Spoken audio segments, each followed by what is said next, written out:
Good afternoon, everyone. Good afternoon. Good Good afternoon, afternoon. ma'am. जी, तो हम अपना session start करने लगे हैं। प्लीज VHK सबको study Senior Account Officer. Role and responsibility of DDO.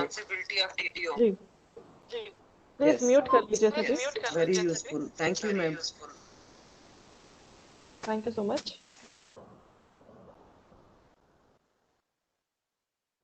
सो हमारे सेकेंड सेशन के लिए आज हमारे साथ मौजूद है mister Harsh Kumar Arora, senior account officer in JNCT of Delhi. He is presently posted at Nehru Homeopathic Medical College and Hospital at Defence Colony, Delhi. He has 33 years of experience in government service and has been deputed in various offices, including Finance Department, Food and Supplies Department, and Department of Social Welfare, etc.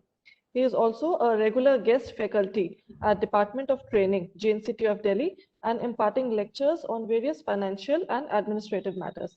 So he is here today to guide us through the roles and responsibilities of DDO. Welcome, Harsh sir.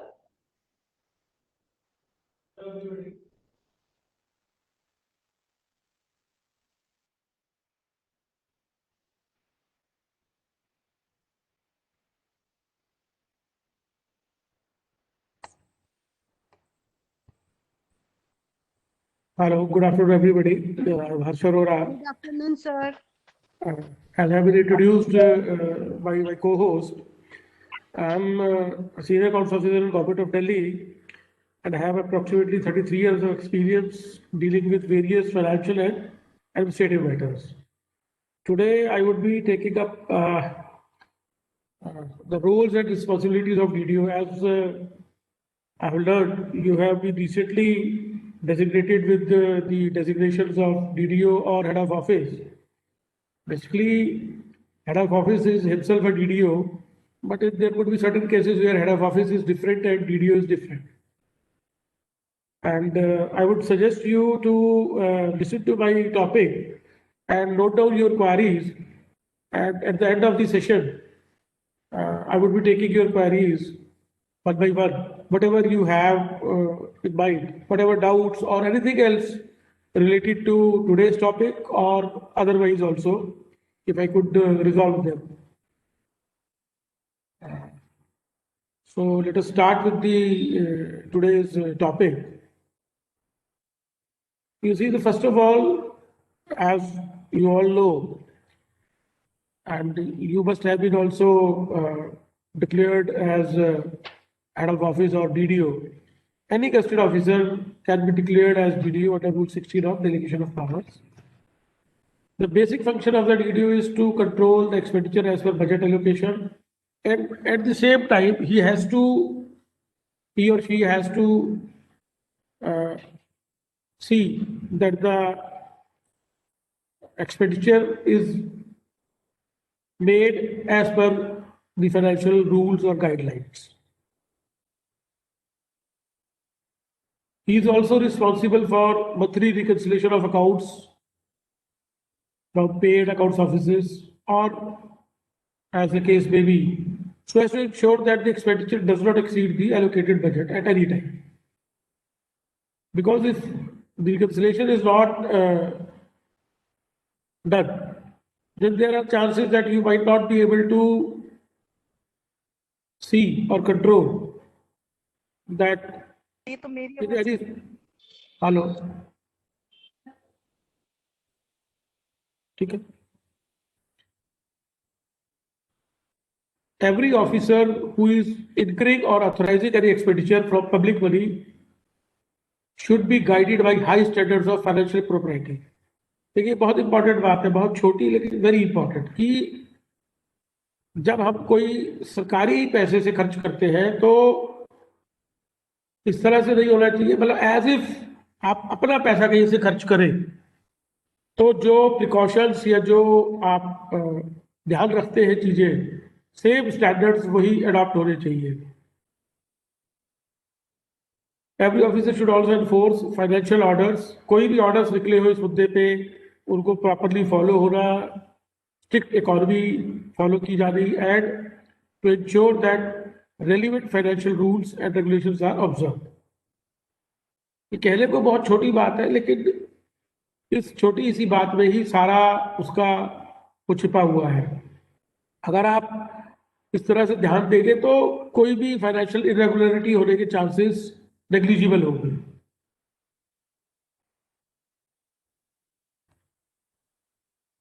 जो बात मैं अभी पिछली slide में कह ही रहा था, it is expected of every officer to exercise the same vigilance in respect of expenditure incurred from public money as a person of ordinary prudence would exercise in respect of expenditure of his own money। जैसे आप अपने पैसे को खर्च करते हैं, जो भी यार्डस्टिक उसके लिए अप्लाई करते हैं, मार्केट सर्वे है या कोई उसकी आपकी बजट क्या है आपके पास अवेलेबल, उसका क्वालिटी ठीक है कि नहीं है, ये सब चीजों का ध्यान देना बहुत आवश्यक है। जैसे कॉमन प्रूडेंस का आदमी अप्लाई करेगा अपना माइंड सेम, भले ही आपको रूल्स की पूरी नॉलेज ना हो, लेकिन अगर आप उस तरह से अप्लाई करेंगे अपना इंटेलिजेंस को, तो there is very little chance of making any error. कोई भी expenditure should not be sanction for its own advantage directly और इनडायरेक्टली। अपने फायदे के लिए कोई इस तरह से नहीं होना चाहिए। ठीक है, ऑफिस की रिक्वायरमेंट है कोई प्रोक्योर करने की items goods, that is good enough, but इस तरह से नहीं कि ठीक है I am enjoying that power, तो ठीक है ये भी कर लो ऐसा भी कर लो। It should not be like that. और हमेशा प्रॉब्लम्स तभी आती है जब हम उसको वो यार्डस्टिक्स अप्लाई नहीं करते हैं। कई बार हम लोगों को मैंने कहते सुना है कि ये थ्योरेटिकल बातें हैं, थ्योरेटिकल तो है, लेकिन उसको प्रैक्टिकली भी आप अप्लाई करेंगे तो आप कभी भी दिक्कत में नहीं फंसेंगे। और आप लोग बेसिकली जिनका बेसिक फील्ड टीचिंग है, तो इसलिए बहुत कॉशियसली और बहुत इंटेलिजेंटली ये सब काम करने होते हैं।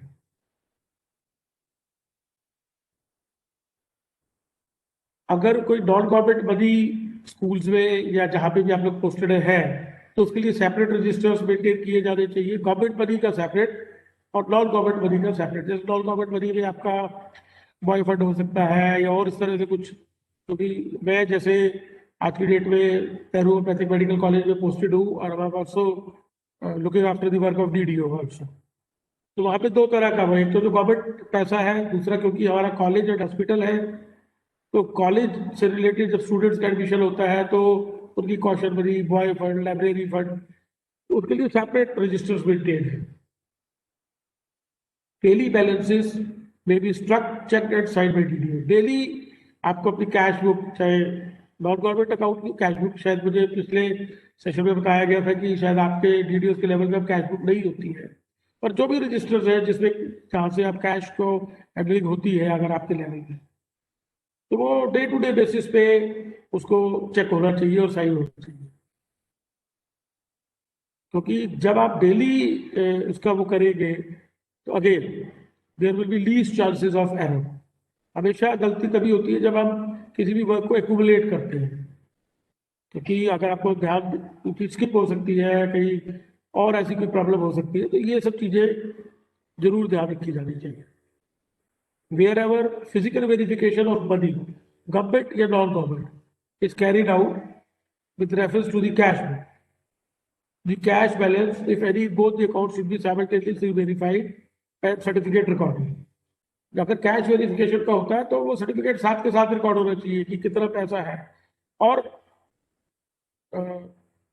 Again I will emphasise on that point कि डे टू डे बेसिस पे आपको उसको चेक करते रहना चाहिए, so that error के चांसेस लीस्ट हो। हमेशा गलती होने की संभावना तब होती है जब हम उसको डे टू डे बेसिस पे या लेट से ठीक है at the most alternate days पे उसको देखते रहना चाहिए, ताकि जो अगर गलती हुई तो साथ के साथ पकड़ में आ जाए और वो करेक्शन हो जाए उसकी।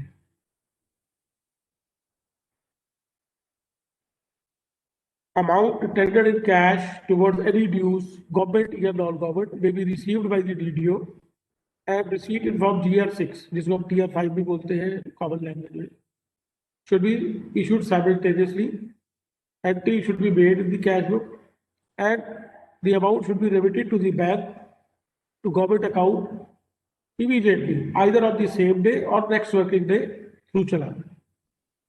ये मैंने अक्सर बहुत सारे स्कूल्स में या और ऐसी जगहों पे ये देखा पैरा बनते हुए जब ऑडिट होता है कि पैसा जो है साइमल्टेनियसली बैंक में जमा नहीं करवाया गया, which is not a good practice. ऐसा तो हो सकता है कि जैसे आज फ्राइडे है, आज कोई कैश आया और सॉरी आज थर्सडे है, अब कल फ्राइडे की छुट्टी है, सैटरडे फोर्थ सैटरडे की वजह से बैंक बंद होगा, संडे भी बंद हो गए, मंडे को जमा होगा।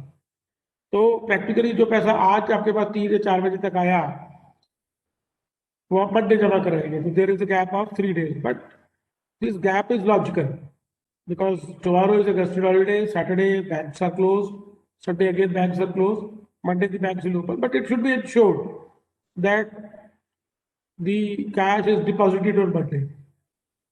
और ऐसे आप लोगों ने भी शायद नोटिस किया होगा कि इस तरह के कई बार पैरे बनते हैं और इसका कोई फिर रिप्लाई नहीं है, रेमेडी नहीं है, because it's lapse in the sense कि गवर्नमेंट अकाउंट में नहीं गया वो पैसा। तो proper care should be taken कि जैसे ही कोई पैसे की रिसीट होती है तो वो इमीडिएटली बैंक में जमा हो विद दी कंडीशन की ठीक है कोई छुट्टी है या कोई एक आध दिन कभी हो सकता है। तो मैंने जैसे आपको एग्जाम्पल साइड किया कि जो आज पैसा आया 2 या 3 बजे तक और वो आज नहीं जमा हो सका तो कल सुबह हो जाए, 3 दिन की छुट्टी आई तो मंडे तो होना ही चाहिए।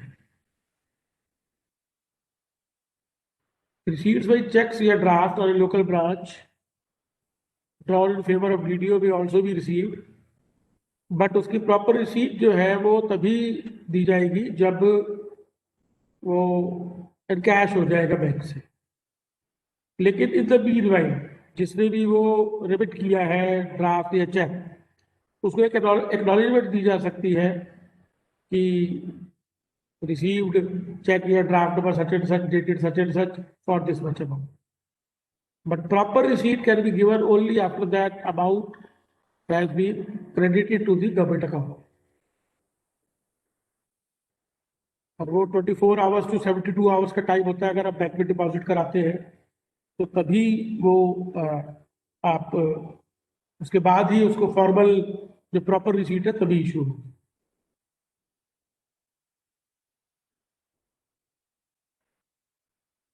अब देखिए जो डेट ऑफ रिसीट है वो अगर कैश कहीं से रिसीव हो रहा है तो सेम डे होगा। The date on which cash is received is always taken as the date of receipt. By cash पैसा जमा करवाया कहीं पे भी किसी ने तो उसकी डेट ऑफ रिसीट वही होगी, लेकिन डेट ऑफ चेक या ड्राफ्ट अगर इफ द चेक और draft is tendered to the bank to the date of realization and it is tendered to the departmental officer 3rd working day after presentation। तो reason वही है 3rd working day, क्योंकि normally आप सभी जानते ही होंगे अपनी पर्सनल ट्रांजेक्शन में भी आपने देखा होगा अगर आप कोई बैंक में चेक जमा करवाते हैं तो it takes approximately 24 hours to 72 hours to get realised, इसीलिए वो 3rd वर्किंग डे है आफ्टर प्रेजेंटेशन। लेकिन एट द सेम टाइम वो इंश्योर करना है कि जैसे ही आपके पास आया आप उसको इमीडिएटली बैंक में रियलाइजेशन के लिए भेज दें।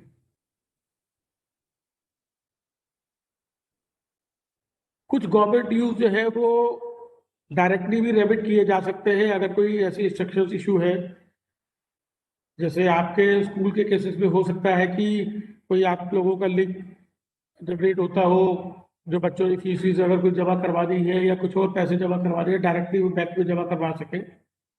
लेकिन उसमें भी वही चीज है कि वो ओपन एंडेड नहीं होगा, हमेशा कोई उसकी स्पेसिफिक डेट्स होगी। जैसे हम लोग अगर इसको देखें, जब हम आजकल ऑनलाइन पेमेंट्स करते हैं अपने टेलीफोन के बिल्स की या मोबाइल बिल्स की या और कोई इस तरह से ट्रांजेक्शन है तो हम डायरेक्टली बैंक में भी कर सकते हैं।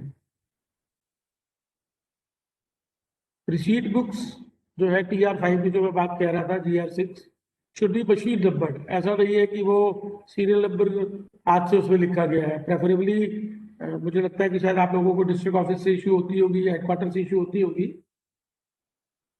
और before a book is brought it to you, the number of receipt forms should be counted and a certificate should be recorded under the signature of DDO. कई बार क्या होता है कि रिसीट बुक है, 50 उस पर फाइल्स है या 100 फाइल्स है, और फिजिकली उसमें देखा जाता है कि कभी कोई या तो डबल नंबर है या मिस है। तो इसीलिए ये इशू जो है कि भाई before it is brought it to you, the receipt form should be counted and a certificate to that effect should be recorded on the that book. और ये जो सर्टिफिकेट है as a matter of fact हर वो register जो हमने maintain किया हुआ है किसी भी पर्पस के लिए, वो नंबर्ड होना चाहिए और उस पर स्टार्ट ऑफ द रजिस्टर पे एक सर्टिफिकेट रिकॉर्ड होना चाहिए, certified that this register contains pages such to such, और it should be signed by the concerned officer, DDO or head of office as the case may be. ये बहुत छोटी चीजें हैं, but sometimes if you take care of these things, so it can save you from a lot of problems. Counterfoils of receipt books should be kept carefully in DDO's personal custody till they are destroyed after the prescribed period. अगर कोई जो भी receipt books है उसकी जो quarter foil है वो तब तक संभाल के रखनी है जब तक या तो आपका ऑडिट ना हो जाए या वो उसका कोई पीरियड प्रिस्क्राइब्ड है अगर उससे पहले, क्योंकि जब खैर ये तो इंश्योर करना है कि जब तक ऑडिट नहीं हुआ तब तक तो वो संभाल के रखनी है। उसके बाद भी हो सकता है कोई उसका स्पेसिफाइड पीरियड हो, एज पर GFR हर उसके पीरियड स्पेसिफाइड है 3 to 5 years, या जैसे आप लोगों के स्कूल में PBRs वगैरह होते होंगे उसमें तो काफी लंबा पीरियड होता है। और कुछ ये छोटी छोटी चीजें हैं जो आपको ध्यान देनी है, जैसे जिस समय किसी का GPF का विड्रॉवल या एडवांस है किसी गवर्नमेंट सर्वेंट का, मैंने बहुत केसेस में देखा है कि पासबुक में प्रॉपर एंट्री नहीं होती या PBR में प्रॉपर एंट्री नहीं होती, जिसकी वजह से कई बारी ये प्रॉब्लम होती है कि अगर किसी इंडिविजुअल की पासबुक खो गई और प्रॉपर एंट्री नहीं है, and I have seen it not only in case of schools, मैंने और ऑफिसेस में भी देखा है। और as a matter of fact मैंने आपको बताया जैसे मैं आज की डेट में DDO हूँ तो मैं ये श्योर करता हूँ कि इस तरह का कोई वो है तो I do not sign the bills till the concerned person has made specific entries. Hello, is somebody saying something? तो जो मैं आपको बता रहा था कि I have made it a point, though I am from the accounts cadre, but still as DDO I always ensure कि अगर किसी का GPF विड्रॉवल इस तरह का कोई चीज है तो वो PBR में साइमल्टेनियसली एक्टिव है और I have put my signatures on that. I do not sign the bill till the concerned person who is dealing with the PBR and all those things has made a specific entry in the PBR regarding his GPF withdrawal or advance as the case may be. Because while you're signing the bill, it's just a matter of 2 more signatures that you have to put on. But if that is missed, tomorrow that fellow unluckily loses his GPF passbook, or that is lost or misplaced, and he gets issued a duplicate passbook. And if the entry of GPF advance or withdrawal has not been made, there could always be a chance of error. So it has to be taken into consideration at that time itself. Withdrawal from the government account, as you all know, can be made only by presentation of bills to the PO. Yeah, if they check, right? So in your cases, I think all your bills are presented to the respective PA and pay and accounts offices. Head of account under which the expenditure is to be debited should be indicated on the bill. It is a very common and very simple point, but it has to be ensured. attested copies of orders sanctioning the expenditure should be attached with the bill, as all of you know while signing the bills. But sometimes what happens is that sanction is not appended with the bill. And that sometimes unnecessarily creates the delay or problem for the individual also, and at the level of DDO and PA also. The bill should be always signed by DDO, who has been authorized by head of office. I think in your cases, head of school is the head of office. And if he has not delegated the powers to anybody as DDO, then he himself will sign. And in the absence of DDO also, head of office or head of school can sign the bills, because his signatures are also sent to the paid accounts office as well as the bank.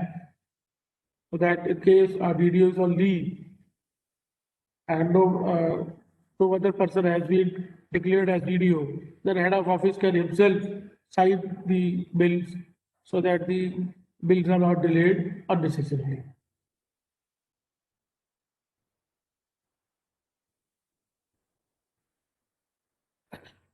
A DDO should be well conversant with all the provisions for grant of different benefits to the government employees, so as to ensure that the claims preferred are correct in all respects. As DDO, it is our responsibility that we are conversant with all the provisions for grant of different benefits, such as, I remember in one of your lectures, there was a query that if a person has paid tuition fees less than 27,000 per person per child, will he be eligible for 27,000 or what he has actually paid? And I told them that even though the individual has paid less than the amount admissible to him, but still he is allowed to claim the full amount which is admissible to him otherwise, even if he has paid less. Earlier it was not so. Earlier it was that either this amount or whatever you have paid, whichever is less. But since I think 7th Pay Commission, this scheme has been dispensed away, and now 2,250 rupees per child is applicable, and that comes to rupees 27,000 per year, even if you have paid less than that. So in the next point, this is being made clear more specifically. See, generally any amount claimed in excess will be properly disallowed. But if the claim is for less amount than the entitlement, the bill may be passed. But because these kind of things happen in the claim for medical reimbursement, that a person has actually spent the amount to which he is entitled, or more than that, or less than that. If he has actually spent less than that, no doubt he will be paid what he has actually spent. But if he has paid more than that, then his claim will automatically be restricted to his entitlement. But sometimes, due to lack of knowledge, he might not be claiming properly. So it is our duty as a DDO that we should ensure that his claim is preferred in a proper way, neither less nor more. मोर के cases में ठीक है, state में उसको वो कर दिया, लेकिन जहाँ पे उसे लेस, जैसे मैंने आपको एजुकेशन उसका बताया, चिल्ड्रन एजुकेशन अलाउंस का। सर जी सर, जैसे अभी 7th पे कमीशन में 27,000 का रिइंबर्समेंट पॉसिबल है, एक पर्सन ने 24,000 रुपीज स्पेंड किए, लेकिन क्योंकि अब रिक्वायरमेंट है बिल सबमिट करने की नहीं है, बस एक सर्टिफिकेट सबमिट करने की है, और वो 20,000 क्लेम कर रहा है। हाँ जी, पर्सन जो है वो 20,000 का ही क्लेम कर रहा है। एक्चुअली में उसके एक्सपेंडिचर कम हुए हैं, 24,000 के आसपास होंगे, लेकिन क्लेम वो कर रहा है 27,000 की, और क्योंकि बिल्स की रिक्वायरमेंट नहीं है तो बिल सबमिट नहीं कर रहा, तो उस 20,000 पे करेंगे एज ए डीडीओ। 27,000 बिल्कुल करेंगे। ये मेरे पास अभी वो रेडिली अवेलेबल नहीं है, लेकिन वो एक सर्कुलर है गवर्नमेंट ऑफ इंडिया का, duly endorsed by Delhi government, उसमें लिखा हुआ है कि irrespective of the amount that he has paid, because he has to merely submit a certificate, कि अगर आप लोग, और वो सर्टिफिकेट का भी कोई फॉर्मेट डिफाइंड नहीं है, सिर्फ स्कूल से एक सर्टिफिकेट लेना है कि ये बच्चा, ये क्लास, ये उसके फादर्स ने पूरे साल स्कूल अटेंड किया है, उसमें फीस की कोई बात ही नहीं है। लेकिन हम लोग अभी भी कई बार मैंने देखा, मैंने अपने यहाँ देखे ऐसे केसेस, मेरे यहाँ पे अभी मैंने रिसेंटली एक केस के एडमिनिस्ट्रेशन सेक्शन जो था वो इस बात पे एडामेंट था कि सर जब इसने खर्च ही 25,000 किए या 24,000 किए तो हम 27 कैसे दे सकते हैं। तो फिर मैंने उनको वो सर्कुलर दिखाया। भले ही सर आप शेयर कर सकते हैं, क्या सर्कुलर चीज? शेयर कर सकते हैं सर? सर्कुलर देखिए, मैं अभी आपको अपना एंड में मोबाइल नंबर दूंगा, तो आप मेरे से कांटेक्ट कर लीजिएगा, मैं आपको आपके पर्सनल नंबर पे व्हाट्सएप करवा दूंगा। Thank you sir. irrespective of the amount that he has spent। देखिए पहले भी क्या होता था कि जिनकी ट्यूशन फीस कम होती थी तो गवर्नमेंट ने उसमें कुछ चीजें अलाउ की हुई थी कि आप जूते के पैसे ले सकते हैं, यूनिफॉर्म के ले सकते हैं, सेट ऑफ बुक्स के ले सकते हैं। तो उसमें क्या होता था कि मैंने खुद देखा कि अब उसके पैसे कम पड़ रहे हैं तो वो शूज का अगर उसने बिल बनाया तो नाइकी के शूज का बिल बना लिया 5,000 रुपए के जूते का, ठीक है, लिमिट है। तो गवर्नमेंट ने उस चीज को वो किया कि आप फेक काम क्यों करें, तो इसलिए they have done away with that condition कि आपको कोई बिल्स लगाने हैं। ट्यूशन फीस आपने दी है, बच्चा आपका पढ़ता है स्कूल में, सिर्फ वो एक सर्टिफिकेट दे रहा है। और उसमें भी एक रिलैक्सेशन है कि अगर if it is not possible for the individual to obtain a certificate from the school, क्योंकि कभी कभी स्कूल्स रिलेक्टेड होते हैं इस तरह का सर्टिफिकेट इशू करने में, तो उसमें भी उसने ले डाउन किया हुआ है कि वो रिपोर्ट कार्ड और उसके बेसिस पे कुछ है चीजें जिसके बेसिस पे वो क्लेम कर सकता है सेल्फ सर्टिफाई करके। क्योंकि देखिए मैं आपको एक बहुत छोटी सी चीज और बताता हूं कि आप जब भी कोई क्लेम करते हैं तो it is assumed that you are claiming the correct amount, your correct amount as per the rules, because tomorrow if it is established that you have claimed any wrong amount, then you are liable for disciplinary action। हम लोग कई बार कई जगह पे लिखा होता है ना कि आई hereby certify that the above information is correct and true to the best of my knowledge and belief and nothing has been concealed therein। क्यों है? क्योंकि एज गवर्नमेंट आपकी जिम्मेवारी है कि आप ठीक क्लेम कीजिए। लेकिन इस केस में क्योंकि उसने नहीं ये रखा कि भाई एक्चुअल्स या 27,000 विच एवर इज लेस, उसने बोला इररिस्पेक्टिव ऑफ दी अमाउंट 2,250 रुपए पर महीना पर चाइल्ड उसको मिलेगा। दूसरी बात, हाँ हेलो, ये क्वेश्चन मेरा भी था कि बताइए। अगर बच्चा किसी का गवर्नमेंट स्कूल में पढ़ता है हाँ, तो क्या उसे भी ट्यूशन फीस का अमाउंट मिलेगा? उसने ट्यूशन फीस के लिए तो ट्यूशन फीस तो वर्ड ही नहीं यूज कर रहा ना वो तो चिल्ड्रन एजुकेशन अलाउंस बोल रहा है। वो तो बच्चे की पढ़ाई पे आप खर्च कर रहे हैं। आप उसको, ठीक है, उसको सरकारी स्कूल में पढ़ रहा है, उसकी फीस नहीं है, लेकिन उसकी किताबों का खर्चा, उसकी यूनिफॉर्म का खर्चा, उसके घर पे आपको ट्यूशन लगाई, उसके कई तरह के खर्चे होते हैं ना। नहीं, इसमें ये होता है अगर दिल्ली गवर्नमेंट का स्कूल है उसमें भाई उसे ड्रेस का पैसा मिलता है, बुक्स का पैसा मिलता है, फिर सरकार जो है उस बच्चे के लिए एक जगह तो खर्च कर ही रही है। हमारा एक बच्चे का लगभग 3,000-3,500 रुपए तो खर्च आता है, ये सरकार के जो डाटा है हमारा। तो सरकार एक जगह अगर किसी व्यक्ति को लाभ दे रही है 3,500 रुपए के आसपास, उसे बुक्स का पैसा भी दे रही है, उसे ड्रेस का पैसा भी दे रही है, तो क्या फिर वो जो है एजुकेशन उसके लिए मान्य है कि नहीं है? रूल्स में कहीं नहीं ये प्रिस्क्राइब है कि जहाँ पे अगर बच्चे को स्कूल की फीस नहीं देनी पड़ रही या उसको यूनिफॉर्म फ्री मिल रही है, बुक्स फ्री मिल रही है, बस्ता फ्री मिल रहा है, तो उसको कोई वो नहीं देना है। ठीक है, ऐसा कहीं लेट एम्प्लॉइज को लाभ मिलना चाहिए ना इसका।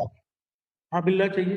कहीं नहीं लिखा हुआ है कि भाई अगर वो सरकारी स्कूल में पढ़ता है या सरकार उसकी तरफ कोई पैसा दे रही है तो उसको नहीं मिलेगा ये पैसा। ठीक है, मैं ये जानना चाहता था। नहीं, वैसे तो हम लोग देते ही हैं, लेकिन मैं कहीं ऐसा ना हो कि मुझे समझ आए। नहीं नहीं जी नहीं, धन्यवाद। क्योंकि देखिए rule should never be interpreted to our convenience. जो लेट आउट है किताब में, हमें उसमें अपने आप को लिमिट करना है। सर जी मेरा एक क्वेश्चन है जी सर, ये अभी जो क्या सर वो 7 अलाउंस क्लेम कर स्कीम सकता आई है? है। हेलो सर, हाँ सर, क्या जो सरकारी स्कूल में बच्चा पढ़ रहा है उसका फादर अलाउंस क्लेम कर सकता है? आप बताइए क्यों नहीं कर सकता? नहीं सर, हम तो आपसे जानना चाहते हैं सर। मैं बताऊँ ना, आप डीडीओ है ना, आप बताइए मुझे कि अगर आपके पास ऐसा क्लेम आएगा तो आप क्या उसको रिस्ट्रिक्ट करेंगे? मैंने आपको यही तो बताया, रूल्स में कहीं लिखा हुआ हो कि अगर जो सरकारी स्कूल में बच्चा पढ़ता है जहाँ पे उसको कोई फीस नहीं है और सब चीजें सरकार मुहैया करवा रही है तो उसको नहीं देना है। ऐसा तो कहीं नहीं लिखा हुआ चिल्ड्रन एजुकेशन अलाउंस के रूल्स में। मैं भी तो आपसे यही जानना चाह रहा हूँ ना कि भाई हम क्यों इस क्वेश्चन पे, because we have to limit ourselves to the rule position. Rule में अगर लिखा होता तो हम जरूर देते। We should not go beyond what is written. जब तक उसके बारे में लिखा नहीं गया तब तक हमें अपनी इंटरप्रिटेशन। मैंने आपको बताया ना, जैसे मेरे यहाँ एक केस आया जो मैंने आपको बताया कि उसने कहा कि जो उसने दिया तो 18,000 है, वहां तो 27 रहा है। मैंने कहा ये 18 दिया या 21 दिया या नहीं दिया, क्योंकि आज की डेट में तो ना तो उसमें हमें रसीदें चाहिए, ना हमें कोई बिल फॉर्मेट चाहिए। पहले तो था, जब आप लोगों ने देखा होगा, जब हो सकता है आप लोगों ने भी वो क्लेम्स दिए हो, जब अगर किसी की स्कूल फीस कब होती थी तो वो बुक्स का खर्चा, शूज का खर्चा, 2 सेट ऑफ यूनिफॉर्म्स उस तरह के लेता था ना, कॉपियों का खर्चा, कंप्लीट सेट बुक्स और नोटबुक्स। तो इसलिए जी सारे रिबेट पे थोड़ा प्रकाश डालें, किस प्रकार देना है, क्या क्या डॉक्यूमेंट। अरे बॉस, एक बात मुझे आप एक बात बताइए, आप सीधी आखिरी सीढ़ी पे क्यों पहुंचते हैं? आप सीधा, अभी ट्यूशन फीस के ऊपर बात हो रही है, आप सीधा एचआरए की डिबेट की बात कर रहे हैं, इनकम टैक्स की। आने तो इनकम टैक्स वाला पॉइंट बताइए उसको। सर लेकिन ट्यूशन फीस तो तभी बस एक मेरा जाके ना क्वेश्चन जब है। बच्चे ने एक्चुअल पे हो। हेलो है जी, में तो लगते हैं ना। है क्या कह रहे हैं आप? अगर बच्चे ने ट्यूशन फीस एक्चुअली पे करी है तभी तो हम उसको रीइंबर्स करते हैं, अगर स्कूल वाले उसको वेरीफाई करते हैं। आप एक बारी चिल्ड्रन एजुकेशन अलाउंस के सर्कुलर्स को पढ़िए। कहाँ वो मांग रहा है कि उसने रसीद दी है फीस तभी दे रहा है? वो कह रहा है 2250 रुपए पर स्टूडेंट, पर चाइल्ड, पर मंथ देना है। सिर्फ एक स्कूल से सर्टिफिकेट लाना है। अगर वो सर्टिफिकेट भी फिजिबल नहीं है लाना किसी के लिए, तो उसने उसके अल्टरनेट मेथड बताया, कहीं भी वो सीधे नहीं बोलता। सर एक मेरा क्वेश्चन है। जो मेरा क्वेश्चन था, एक मिनट मैं बात कर लूं? आप एक एक करके पूछिए। देखिए सर एक मेरा क्वेश्चन क्वेश्चन मेरा ये था, एक एक मैं करके बोलूं पूछिए ऐसा? आप please, one at a time. Sir Shiv मैं कुमार जी, पहले अप्लाई बोल रहा हूँ सर। अरे फिर यार आप शिव दो कुमार लोग जी। इकट्ठे बोल रहे हो, मुझे कैसे पता लगेगा कौन क्या पूछ रहा है? One at a time please. Sir मेरा एक विकास जी क्वेश्चन बोलो। है। जी बताइए। हेलो सर, बोलिए, हाँ बोलिए। मैं ये कहना चाह रहा हूँ कि 3 बच्चे हैं उसके गार्जियंस के, जो पेरेंट्स हैं। उसका बड़े बच्चे ने ग्रेजुएशन लिया, क्या First उसके two। 2 छोटे बच्चों का अलाउंस मिलेगा? नहीं मिलेगा। फर्स्ट के बाद सेकंड का मिलेगा, सिर्फ थर्ड का नहीं मिलेगा। Thank you sir, thank you जी हाँ अरोड़ा जी, मैं वही क्वेश्चन पूछ रहा था कि एक मिनट मेरी बात हो जाए। हाँ, हाँ हाँ, तो शिव कुमार जी बोल रहे मैं ये हैं। कहा कि दरअसल इसमें डबलिंग हो रही है, कि सर्कुलर मैंने अच्छे से पढ़ा है वो, जी और उसमें वैसा ये है कि कहीं नहीं लिखा कि उसमें मिलना है, जरूरी है मिलेगा, लेकिन उसमें ये गड़बड़ आ रही है कि सरकार एक ही चीज को 2 जगह पे क्यों करेगी। मान लो कोई ट्यूशन फीस कम दे रहा है प्राइवेट स्कूल में, तो कोई समस्या नहीं है, तो सरकार को जितना पैसा देना है उस व्यक्ति को। लेकिन अगर कोई व्यक्ति अपना बच्चा गवर्नमेंट स्कूल में पढ़ा रहा है, और गवर्नमेंट उस बच्चे में पहले से ही, जो हमारी सरकार बताती है डाटा के, 3500 से 4000 रुपया पर बच्चा खर्च करती है, तो सरकार उस व्यक्ति को 4000 रुपये पर मंथ का फायदा दे रही है। वहाँ ड्रेस भी दे रही है, बुक्स भी दे रही है, उसकी ट्यूशन फीस, सारी चीज दे रही मैं है। आपसे बार बार एक ही बात तो कह रहा हूँ, ऐसे जब व्यक्ति जो को हम चीज देते तो है। अगर देखिए मेरी बात सुनिए। ऐसा है, इसमें देने में कोई समस्या मेरी नहीं है, लेकिन ये टेक्निकल जो है ना, सर्कुलर की कमी है। देखो एक बार तो कि वहाँ डबल बॉस सर्कुलर इसके पे कर रही है। आप फिर इसके लिए एक फाइल बनाइए, और देखिए रूल्स के अंदर कोई भी करेक्शन या कोई अमेंडमेंट या कोई उसकी क्लैरिफिकेशन हमेशा वहां से मिलेगी जिस अथॉरिटी ने उन रूल्स को फ्रेम किया है। अगर आपको लगता है तो आप एक फाइल बनाइए और भेजिए आगे अपने हेडक्वार्टर में, वो उसको आपको मिनिस्ट्री ऑफ फाइनेंस से या department of finance Delhi government से क्लैरिफाई करवा के देंगे। आज की डेट में तो जो रूल क्लियर कह रहा है कि irrespective of the amount spend, irrespective of the amount spend का मतलब कि चाहे एक भी पैसा नहीं खर्च किया उसमें देना पड़ेगा सर, वो पता है मुझे बस कि खत्म वो बात। है, उसको देना है, ये तो मैं क्लियर अब जानता अगर हूँ। आपको लगता है, देखिए ये आप एक आइडियल सिचुएशन की बात कर रहे हैं, कायदे से तो फिर उस आदमी को टेक्निकली खुद ही नहीं वो करना चाहिए जब वो खर्च ही नहीं कर रहा है कुछ तो। लेकिन मैं मानता हूँ कि शायद ऐसा नहीं होता। ठीक है, आपको किताबों का खर्चा मिल गया, कापियों का खर्चा मिल गया, यूनिफॉर्म मिल गई, लेकिन और बहुत से खर्चे होते हैं और सरकार ने कुछ सोच के ही इस चीज को नहीं डाला होगा। क्या सरकार को नहीं पता है कि फ्री एजुकेशन वो प्रोवाइड कर रही है? अगर फिजिकली मेरी आवाज आ रही है सर? हर्ष जी, अगर आप देखिए एक ही जी जी बोलिए। हेलो हेलो सर, मेरी आवाज आ रही है? हाँ आ रही है, बोलिए। सर अगर मान लीजिए कोई पेरेंट्स अपने बच्चे के लिए ट्यूशन फीस नहीं पेड करता है तो क्या ऑडिट में पैरा नहीं बनेगा उसका? ऑडिट में पैरा भी आप लोग आप एक ही क्वेश्चन को बार बार दूसरे फॉर्मेट क्यों बनेगा पैरा? पैरा क्यों इसलिए बनेगा बताओ। हाँ ऑडिट टीम इंस्पेक्शन के लिए आएगी और ऑडिट हाँ। टीम अपनी करेगी तो ऑडिट टीम ये कहेगी कि भाई इसका मतलब बॉस, इसका आप कौन बोल रहे हैं, क्या नाम है आपका? नाम डॉक्टर सर्वेंद्र सिंह है जी। डॉक्टर सर्वेंद्र सिंह, मुझे ये बताइए इसका मतलब आप मेरी बात को सुन ही नहीं रहे हैं। मैंने बिल्कुल स्टार्टिंग में कहा कि क्लियर कट सर्कुलर है जिसमें वो कहता है कि irrespective of the fees paid, irrespective of the amount of fees paid. आप मेरे से अलग से मेरा नंबर ले लीजिएगा, मैं आपको वो सर्कुलर व्हाट्सएप कर दूंगा। ऑडिट अगर लिखेगा कुछ तो ऑडिट को दिखा दो, ये सर्कुलर में कहा लिखा है कि भाई इसने दे दी थी कि नहीं दे रही थी फीस। हर्ष जी, एक मेरा क्वेश्चन है, अगर एक बच्चे हैंडीकैप है, if a child is physically, हाँ, चिल्ड्रन एजुकेशन अलाउंस कुछ एक्स्ट्रा है या सेम है?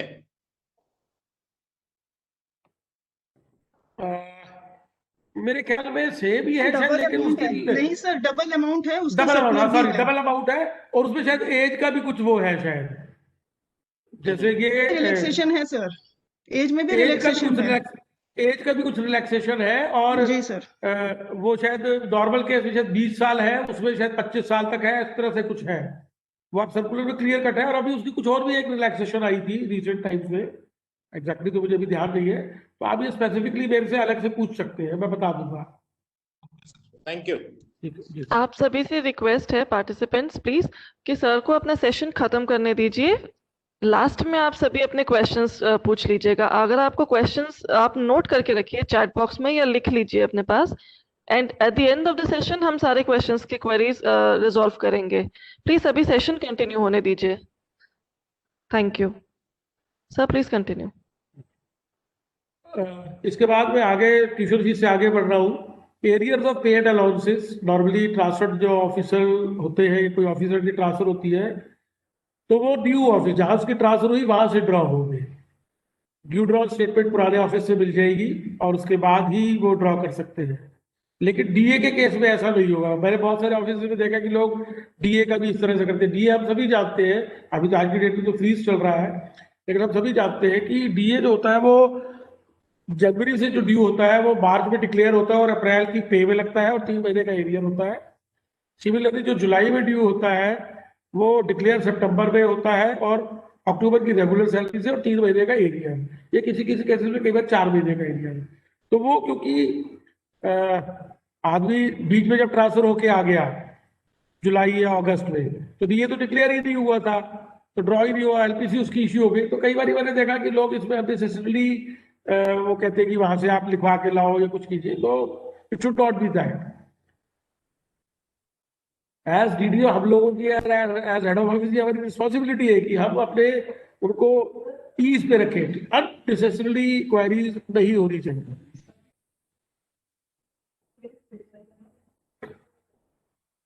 दो साल से कब के जो पुराने क्लेम्स हैं that can be preferred settled by DDO, लेकिन claims more than 2 years old are to be preferred as per the provisions of GFR 295 to GFR 297 and after obtaining the sanction of the HOD who will satisfy about the reasons of delay. Similarly, claims which are more than 6 years old can be preferred by DDO for pre-check by PO only if the supporting documents are available.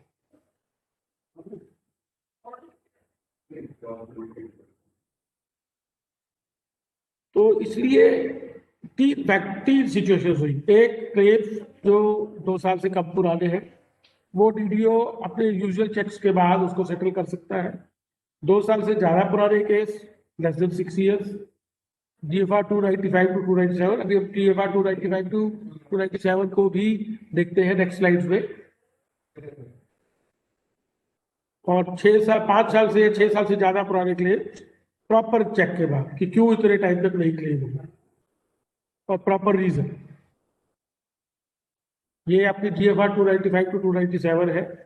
Any arrear claim of a common servant which is preferred within 2 years of its becoming due shall be settled by DDO or PAO as the case may be after usual checks. The date on which the claim is presented at the office of disbursement would be treated as the date on which it is preferred. A claim which has been allowed to remain in abeyance for a period exceeding 2 years should be investigated by the HOD concerned.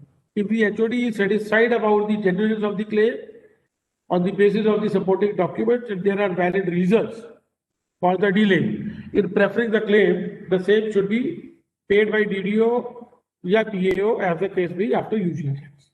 लेकिन HOD से approval दे दी है उसके। इसके बाद आता है time बार claims. अगर कोई क्लेम टाइम बार हो गया तो उस केस में भी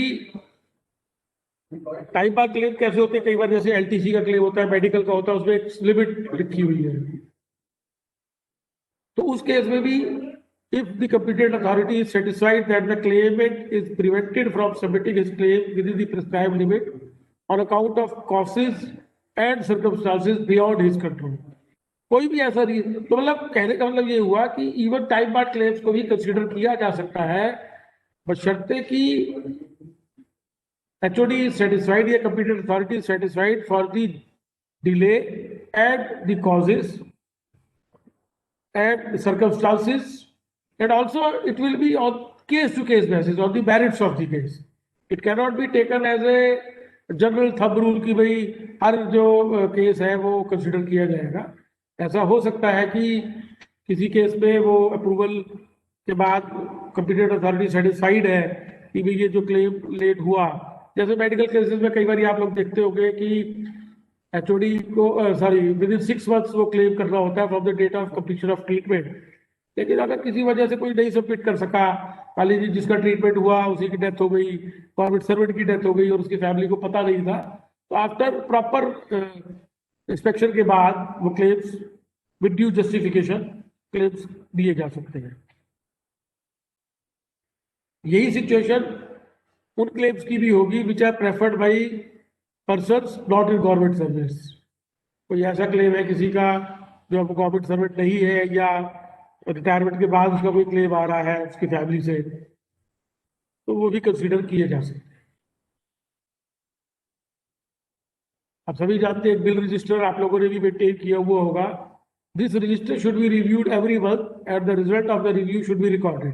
कितने बिल्स बने, कितने प्रेजेंट हुए, कोई ऑब्जेक्शन आया नहीं आया, that should be required, that should be properly done.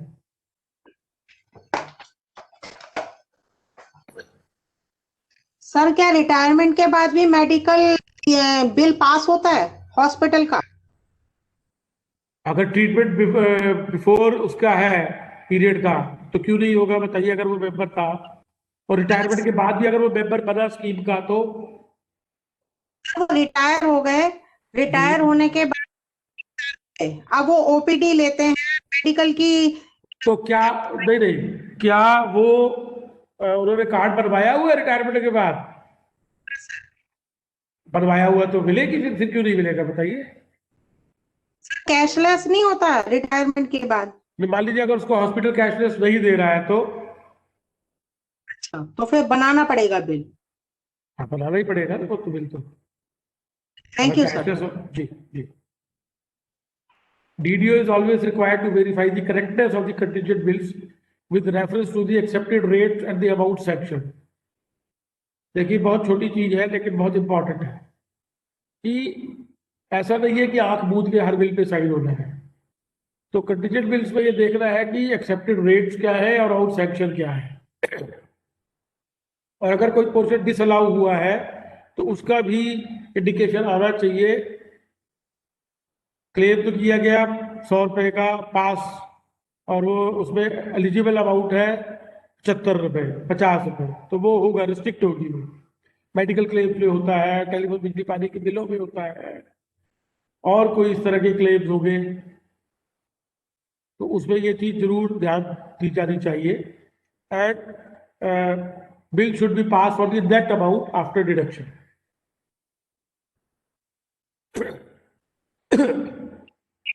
Thank you. DDO functioning for and on behalf of head of office is to ensure that the correct procedure for disbursement and maintenance of corrected record is followed. और head of office और DDO की personally responsibility होती है कि जब तक वो amount पे नहीं हुई है, ठीक है, आज के डेट में तो बहुत सारी अमाउंट जो है वो सीधे आपके उसमें पीसीएस हो जाती है या एनईएफटी हो जाती है, बट अगर कोई वो भी तब तक वो जब तक उसके अकाउंट में नहीं पहुंची तो डीडीओ की रिस्पॉन्सिबिलिटी है कि वो इंश्योर करेगा और ध्यान देगा कि वो टाइमली वो सब हो।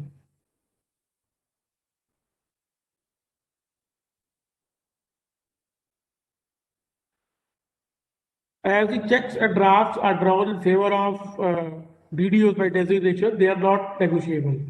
They have to be encashed by the officers concerned. जिसके by designation वो कोई चेक मिलते हैं आपको, तो डीडीओ ये तो कर सकता है कि किसी अपने मैसेंजर को या ऑथराइज करे, या कैशियर होता है आपके यहाँ पे कि आप, और उसमें आपने देखते हो कि अगर कोई चेक आता है तो चेक के पीछे आपके साइन होते हैं और एक अथॉरिटी लेटर होता है जो आप उस पर्सन के नाम इशू करते हैं कि भी कैश इसको दे दिया जाए।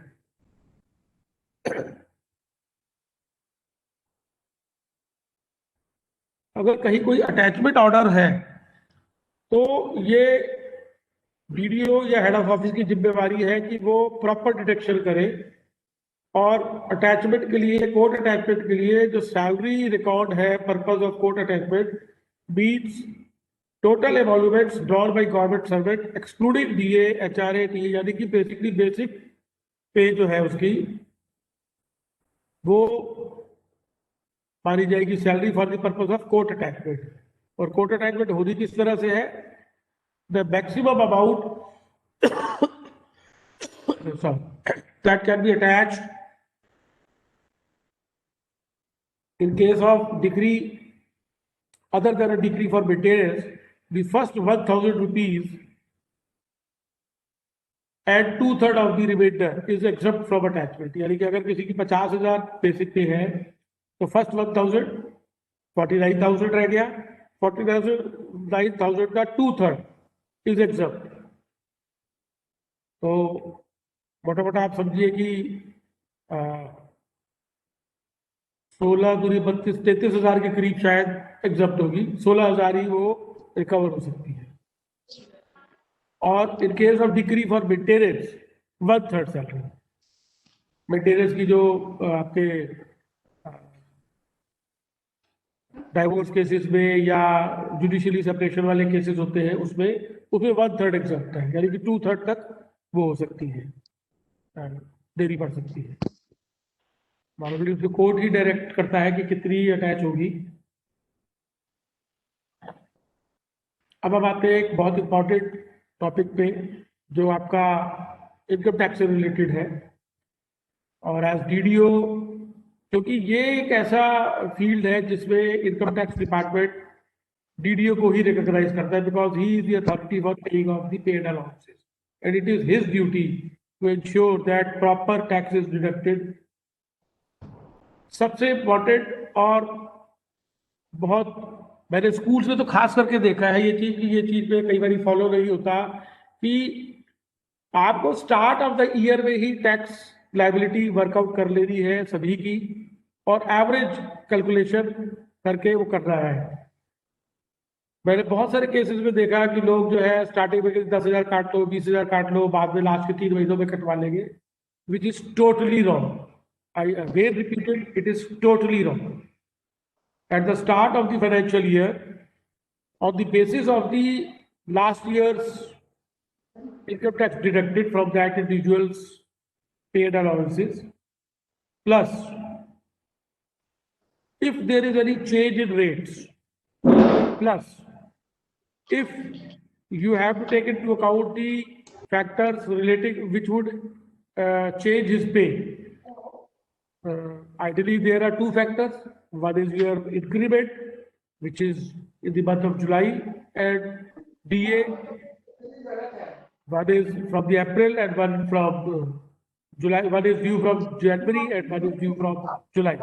You have to take into account all these things and then work out the tax and deduct it accordingly. मैंने अभी 2 सेशंस जो मैं यहाँ पहले ले चुका हूँ उसमें भी मैंने यही चीज कि लोग कब कटवाते हैं. No, as DDO you are not to give this relaxation to anybody. Problem क्या होती है कि हमने किसी को तो वो अलाउ कर दिया, किसी को नहीं किया. No, income tax department can always issue summons to you, and I have seen this in few cases कि जहाँ पे एवरेज से कम काटा गया. ये तो हो सकता है कि आपका मान लीजिए किसी का 2.5 लाख रुपए टैक्स बनता है साल का, तो आप लगभग उसको 25,000 रुपये आपके पर मंथ बना, 25 का आपने 24 काट लिया या 26 काट लिया, वो तो फिर भी जस्टिफाई कर देते हैं. लेकिन ideally it should be year out of पे, कि ये तो मैंने आपको एक एग्जांपल दिया कि 2.5 लाख बनता है या 3 लाख बनता है तो 25,000 रुपये महीना हो गया. लेकिन कभी कभी क्या होता है कि टैक्स आपको उस तरह से बन रहा है, तो आप जो फिगर आ रही है एवरेज वाली, वो आपकी आ रही है 13,670 रुपए. तो आप 14,000 काट लीजिए या 13,500 काट लीजिए, तो वो ज्यादा इशू नहीं होता है. लेकिन other than that, average of income tax computer, यही देखिए पहली स्लाइड में सबसे, ये बहुत इंपॉर्टेंट पॉइंट है. मैं एज ए डीडीओ ये हमेशा इंश्योर करता हूँ कि स्टार्ट ऑफ द ईयर पे टैक्स वर्कआउट कर लिया और मंथली वो काट लिया, irrespective of status of the employee, जो उसका जिस हिसाब से बढ़ रहा है और उसके मेरे से क्या पर्सनल टर्म्स है. तो कई बार हम क्या होता है कि ठीक है ये मेरे करीबी है, जैसे ये कह रहे वैसे काट लो, बाकी के रूल है, तो हमेशा that will create problem.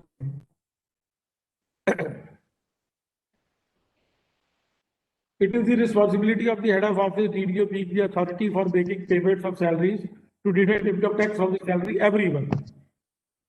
Salary for this purpose is, as all of you know, pay, DA, special pay, personal pay, NPA, bonus, dearness allowance, PE and honorarium if otherwise paid, OTA, pension, even subsistence allowance. The persons who are suspended, जो उनको subsistence allowance मिलता है, वो income tax की range में आता है. कुछ चीजें होती है जो नहीं वो होती है, जैसे आरजी है, रिटायरमेंट ग्रेचुटी है, सब्सिडी अलाउंस है, कोई यूनिफॉर्म अलाउंस अगर किसी को मिलता हो, and transport allowance up to ₹3,200 per month in case of handicapped persons. Apart from this, एक 50,000 की स्टैंडर्ड डिडक्शन की फैसिलिटी सभी एम्प्लॉइज को है, irrespective of the status of the employee. चाहे क्लास 4 है, चाहे सीनियर मोस्ट ऑफिसर है, 50,000 रुपये स्टैंडर्ड डिडक्शन सभी इंडिविजुअल्स को ऊपर जो आपकी ग्रॉस सैलरी बनती है उससे वो माइनस हो जाती है. इसके लिए देखिए वो कहते हैं कि भाई एवरी एम्प्लॉय एज इंडिविजुअल आपकी भी ये जिम्मेवारी है, अगर आप वीडियो नहीं भी है तब भी आपको इनकम टैक्स का वो अंदाजा होना चाहिए कि भाई आपका क्या टैक्स बनेगा.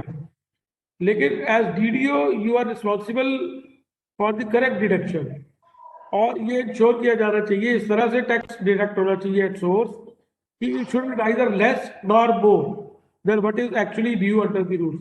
ठीक है, राउंड ऑफ करने में 2, 4, 5 रुपए एक्सेस कट सकते हैं, लेकिन ऐसा नहीं है कि उसकी टैक्स लायबिलिटी तो 3 लाख की और हमने 3.5 लाख रुपया काट लिया, वो गलत है.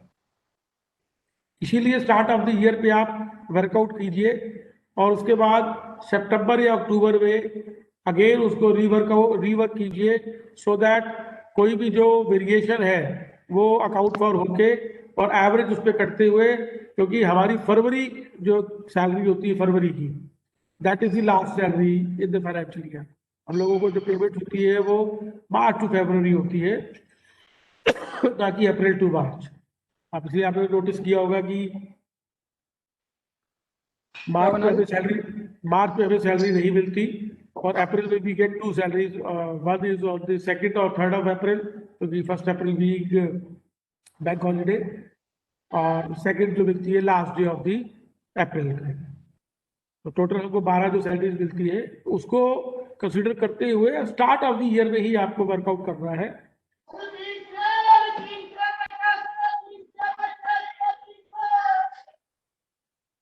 अब इसमें डिडक्ट करने के लिए में 4 या 5 स्टेप्स होते हैं। पहले स्टेप में आपको एक डिटेल पीवीआर जो हम जिसे बोलते हैं, जिसमें उसका इंडिविजुअल का नाम होता है, मंथ है, पे है, डीए, सारी डिटेल्स होती है, और जीपीएफ जो कटता है, पीएफ कोई कटता है, ग्रुप इंश्योरेंस कटता है, तो डिडक्शन वहां से हम काउंट करेंगे।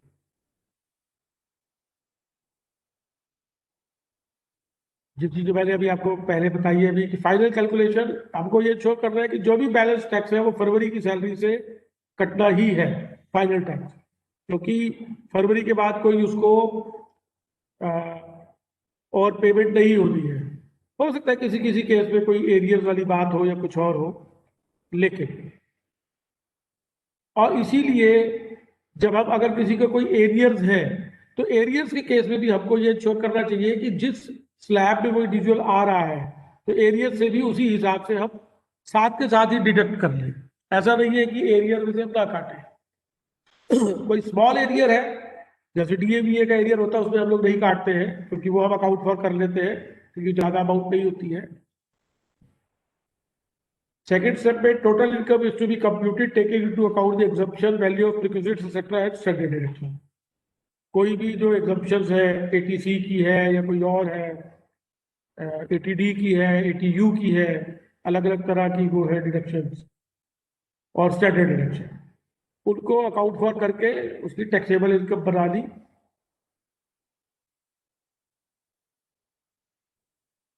टैक्सेबल इनकम वर्कआउट करने के बाद जिस भी कैटेगरी में वो आता है, स्लैब्स आपको पता ही है, अभी इस साल से गवर्नमेंट ने एक नया स्टेप, नए स्लैब्स भी इंट्रोड्यूस किए, लेकिन उस केस में आपको ये श्योर करना है कि उस इंडिविजुअल से अंडरटेकिंग ले रही है कि वो कौन से रिजीम को फॉलो करना चाहता है, और जिस रिजीम को वो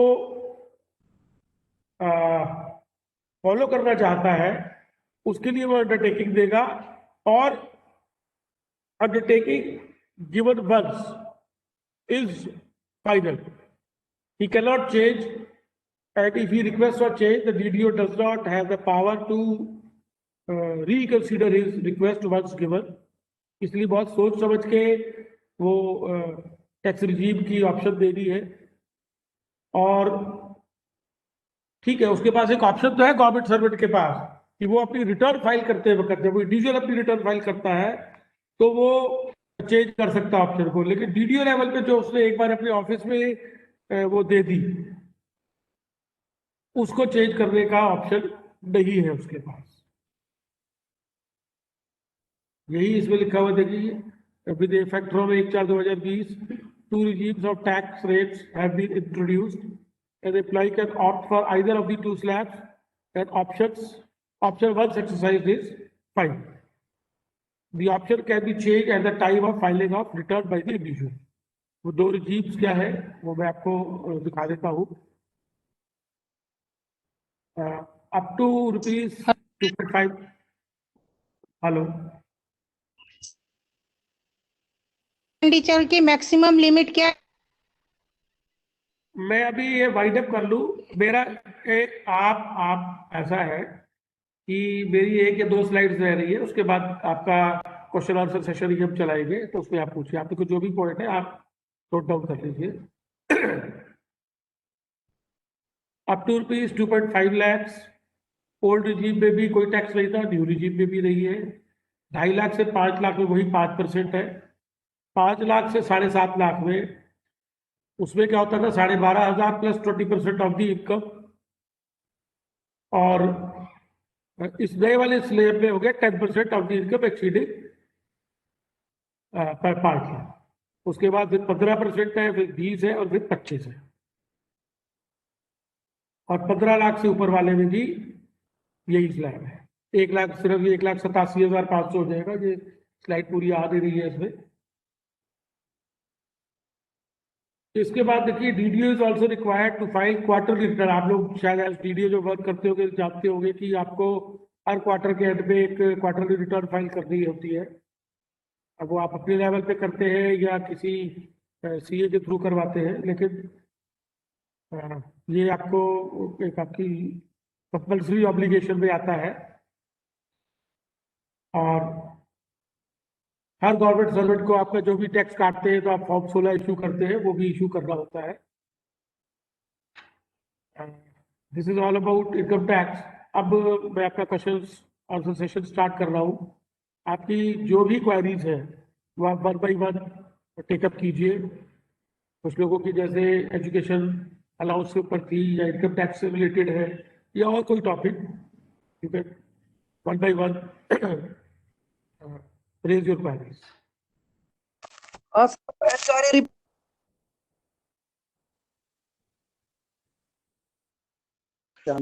HRA रिबेट के बारे में सर। HRA आप ये किसके लिए जानना चाह रहे हैं? हाउस रेंट को देने के लिए या अपने लिए? हाउस रेंट की रिबेट आपने खुद क्लेम कर दी है या आपने अपने सभी के लिए?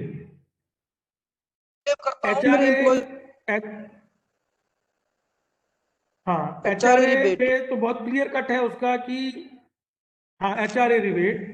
पहली बात ये कि जिस HRA के लिए अगर आप रिबेट कर रहे हैं, आप अगर रेंट एक्चुअली पे कर रहे हैं, बहुत से केसेस ऐसे आते हैं जहाँ पे हस्बैंड जो है वाइफ के नाम, तो एज एन इंडिविजुअल मैं जहाँ पे वाइफ अगर क्लेमेंट है, वाइफ से आप रसीद दे रहे हैं तो मैं उसको एक्सेप्ट नहीं करता हूँ। लेकिन अदरवाइज जनरल HRA अगर आप पे कर रहे हैं तो उसमें होता है कि HRA actually received by you, जो आपको वो मिलता है HRA, या जो rent paid in excess of 10% of your पे plus DA, which ever is less, उसका बेनिफिट मिलेगा। क्लियर है जी? क्या कह रहे हैं आप? आपकी आवाज कट रही है। हेलो हेलो हेलो नहीं, पहले जो ये पूछ रहे हैं उनकी आवाज जिनकी कट रही है वो उनको पूछ लीजिए अपनी क्वेरी क्या है उनकी पूरी। ये कह रहे हैं कि रिलेटेड डॉक्यूमेंट्स क्या होने चाहिए?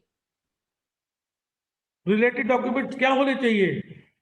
रिलेटेड डॉक्यूमेंट्स वो होने चाहिए जो आप एज डीडीओ जो आपको सेटिस्फाई करते हो। रेंट एग्रीमेंट है, रसीद है, अगर 1 लाख के ऊपर है तो जिसको रेंट पे किया है उसकी पैन नंबर है कि नहीं है, पेमेंट किस फॉर्म से हुई है, any document which you as a DDO would satisfy you, चाहे वो आपका अपना खुद का क्लेम हो, लेकिन वो यार्डस्टिक कॉमन होना चाहिए। ऐसा नहीं है कि आप क्लेम कर रहे हैं तो आपने अपने केस में तो कोई कागज नहीं लगाया और कोई इंडिविजुअल मांग रहा है तो आप उससे सब चीजें मांग रहे हैं। सर इसमें आप जो एनी डॉक्यूमेंट्स हैं वो बताओ ना कोई। हेलो सर, स्टैंडर्ड डॉक्यूमेंट्स कहीं नहीं प्रेस्क्राइब्ड है, उसमें वो क्लियर कट कहता है to the satisfaction of DDO. मैं आपको बताता हूं, मैं एज डीडीओ जो क्लेम लेता हूं document, rent receipt, rent agreement, क्या उसका जो एड्रेस है जो उसने दिया हुआ है वो उसकी सर्विस बुक से मैच करता है, और अगर 1 लाख से ज्यादा का रेंट टोटल है पेमेंट तो पैन नंबर ऑफ दी जिसको आपने रेंट दिया है उसका रेंट पैन नंबर, और क्या उसने अपनी इनकम पे काउंट किया। बहुत सारी चीजें हैं आपकी क्योंकि कल को अगर जो आपने रिबेट दी है, ऑडिट पूछता है तो आपको सेटिस्फाई करना ऑडिट को। क्या हर्ष अरोड़ा जी, सर नमस्कार। नमस्कार। हाँ सर, मैं एक पूछना चाहता हूँ, जैसे जॉइंट फैमिली है, मदर है, फादर है, वाइफ है, इकट्ठे रह रहे हैं और मेडिकल कार्ड में सारे डिपेंडेंट हैं।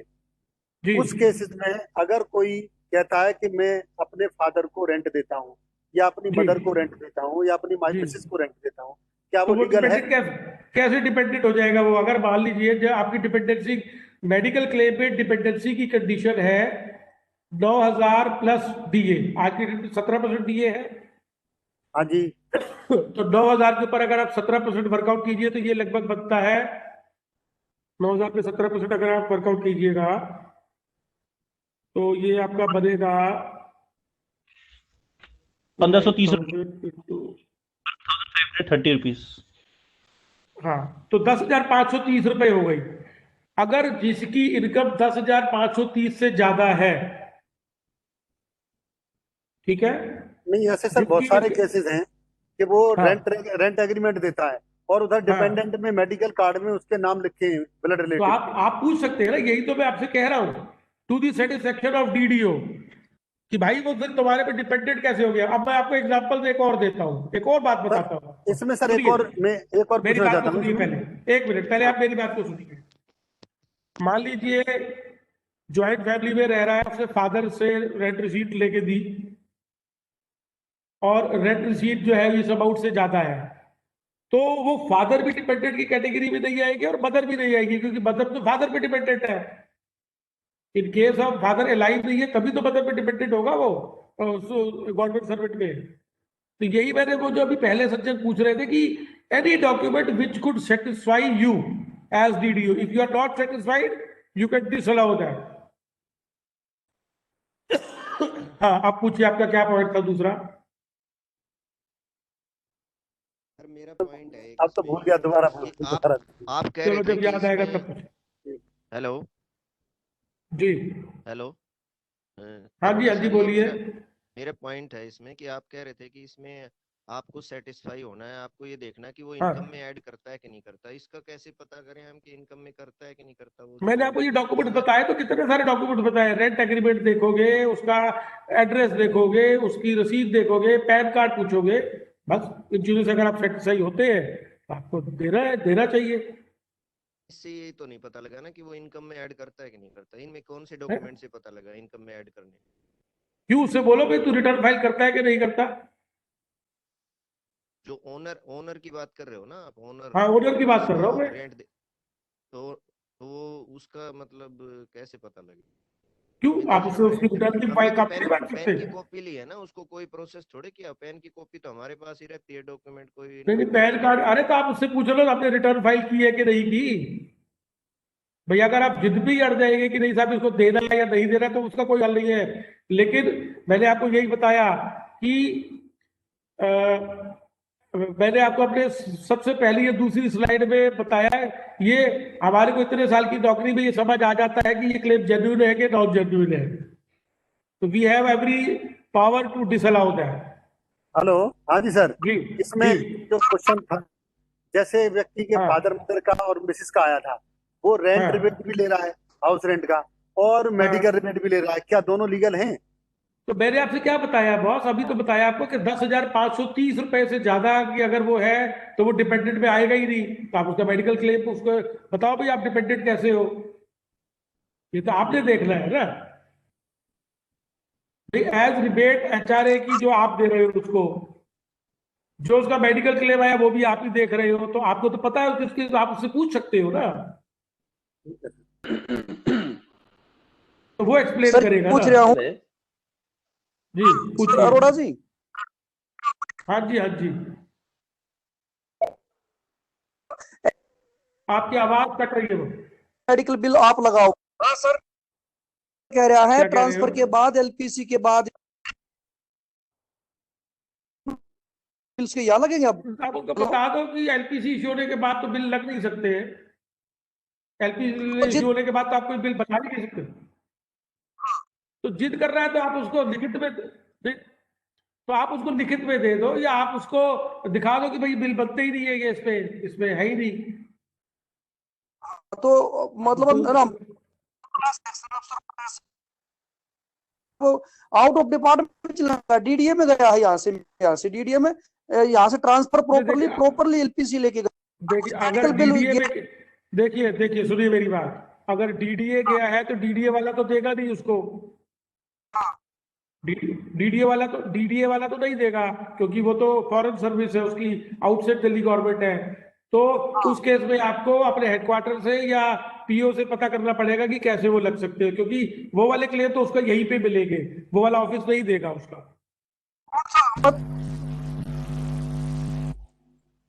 सर एक क्वेश्चन है मेरा। हाँ जी। हेलो सर, एक क्वेश्चन और है सर, एक और है हमारे यहाँ केस है, एक हमारे यहाँ मैडम है जो अरे बॉस आप एक एक करके पूछिए ना, जी आप इनको बोलिए तो प्लीज। हेलो, उनको पता ही नहीं लगता है। हेलो अरोड़ा जी, आवाज आ रही है? हाँ आ रही है, आप एक एक करके पूछिए, बस एक आदमी पूछ रहा होता है दूसरा आदमी बोलना शुरू कर देता है। हाँ जी बोलिए। हेलो, मैं पूछूं अब अपना सवाल? हेलो, आप फिर दो आदमी इकट्ठे बोल रहे हैं, मैं किसको बोलूँ कि पूछो, किसको नहीं बोलूँ मत पूछो। महेश हेलो, कुमार जी आप पूछिए अपना हेलो। सवाल प्लीज पहले। हेलो, हाँ नमस्कार जी। मिस्टर महेश आप पूछिए पहले। मेल होने के बाद बोलोगे। जो ट्रांसफर हो गया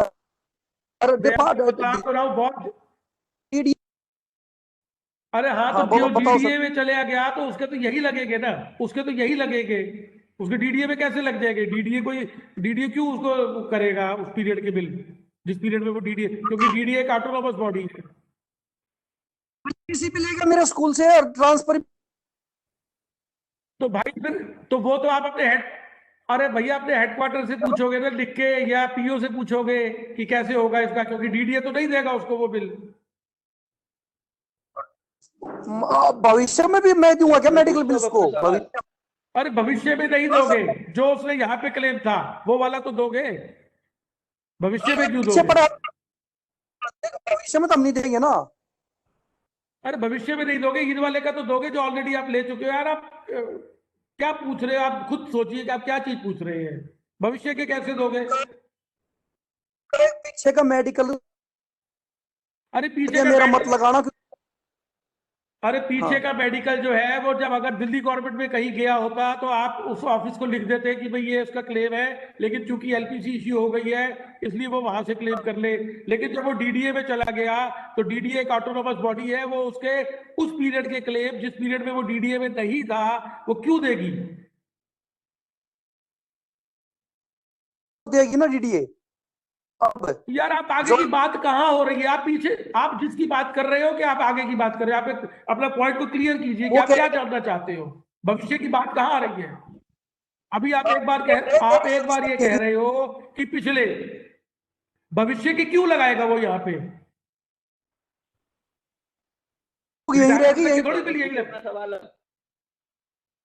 ये कह रहा हूं, वो उसकी टर्म्स एंड कंडीशन से पता लगेगा, वो उसकी टर्म्स एंड कंडीशन से पता लगेगा कि क्या टर्म्स एंड कंडीशन है।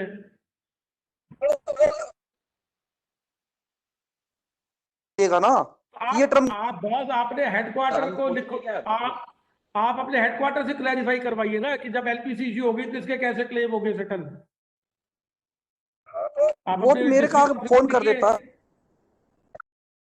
लेके आना, ऑर्डर ले आना कोई। हाँ तो आप उनको बोलो ना कि भाई बॉस आप जो चीज कहीं पे क्लैरिफाई नहीं है आप अपने हेडक्वार्टर से पूछोगे ना। Hello sir. हेलो, हाँ जी बोलिए। सर मैं ये पूछना चाह रहा था।